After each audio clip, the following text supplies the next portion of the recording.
আমি বলছি যে স্বরাষ্ট্রমন্ত্রী তার কাজ খুঁজে পাচ্ছেন না, তা আমি একটা কাজ দিলাম। স্বরাষ্ট্রমন্ত্রী তিনি প্রাইম মিনিস্টারের পক্ষে কথা বলেন, তিনি আইনমন্ত্রীর পক্ষে কথা বলেন, ইত্যাদি ইত্যাদি ইত্যাদি। আপনার তেলমন্ত্রীর পক্ষেও কথা বলেন।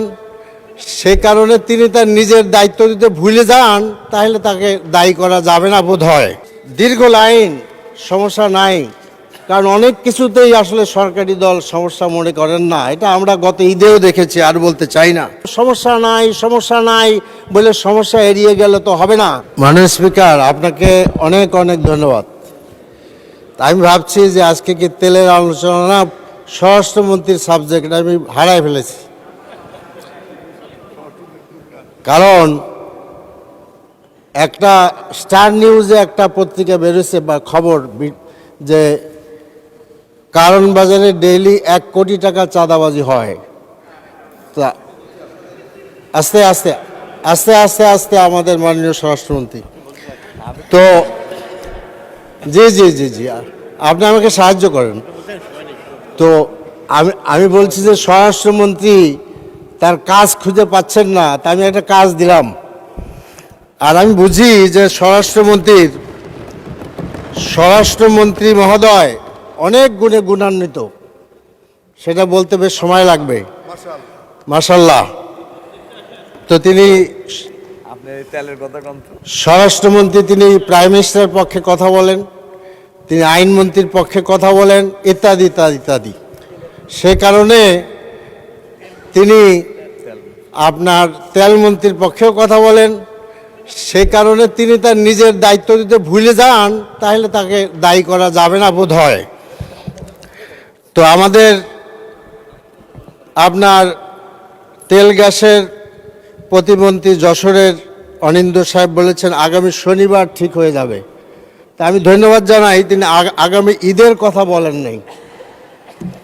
মাননীয় স্পিকার, আমাদের এটা খুব সুন্দর, আমাদের ট্রেজারি বেঞ্চ বলেছেন যে সংসদে আলোচনা করার পরিবেশ থাকা দরকার, আমরা পরিপূর্ণভাবে সাপোর্ট করি। কিন্তু আমি বেশ কয়েকবার আলোচনার জন্য নোটিশ দিয়েছি, দুর্ভাগ্য যে আমি সুযোগ পাইনি। মাননীয় স্পিকার, আপনি জানেন এই যে আমাদের এই দক্ষিণ প্লাজার পাশে পেট্রোল পাম্প, সেখানে সরেজমিনে আমরা আমাদের মাননীয় বিরোধী দলের নেতার নেতৃত্বে গিয়েছিলেন। আমি নিজে ছিলাম, যেটা আমার সংসদীয় এলাকা। দে আর গেটিং 1/3 অফ টোটাল মানে সাপ্লাই, যেটা আগে পেতেন। আগে তারা 3 গাড়ি পাতেন, 1 গাড়ি পান। এর কি উত্তর আমি জানি না। তো কাজেই দীর্ঘ লাইন, সমস্যা নাই, কারণ অনেক কিছুতেই আসলে সরকারি দল সমস্যা মনে করেন না। এটা আমরা গত ঈদেও দেখেছি, আর বলতে চাই না। তো কাজেই আমরা, এটা আসলে রাজনীতি না। দেশে তেলের সরবরাহ মজুদের ব্যাপক ধরনের সমস্যা আছে। আমাদের এক মাননীয় সংসদ সদস্য বলেছেন যে দেশের তেলের চাহিদার 75% এটা কয়েকটি প্রতিষ্ঠান এটা মিটায়, এর মধ্যে 4টা বেসরকারি, 1টা সরকারি। কিন্তু সেই বেসরকারি প্রতিষ্ঠানগুলোকে তেল সরবরাহ করতে নিষেধ করা হয়েছে। তার নাম আমাদের ভাই বলেছেন, মাননীয় সংসদ সদস্য, আমি আর বলতে চাই না। তার কাজে এই রহস্য আমি আসলে বুঝতে চাচ্ছি না যে হোয়াট ইজ দিস, এটার কারণটা কি। আজকে আপনার সংসদ ভবনের থেকে শুরু করে বিজয় সরণি পর্যন্ত তেলের লাইন, গাড়ি দাঁড়িয়ে রয়েছে, আপনি বলছেন কোনো সংকট নাই। এটা তো হতে পারে না। ন্যাশনাল ক্রাইসিস হইলে আমরা কেন একমত হতে পারি না? কেন আমরা সরকারি দল, বিরোধী দল এগুলো আলোচনা করি? Let there be a consensus. আমরা আলোচনা করি, সমস্যা নাই বলে সমস্যা এড়িয়ে গেলে তো হবে না।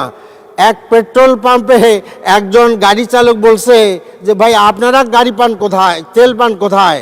এখন কি আমি প্রশ্ন করব যে মাননীয় প্রাইম মিনিস্টার কোথায় গাড়ি পান, তেল পান, আমাদের স্বরাষ্ট্রমন্ত্রী কোথায় তেল পান?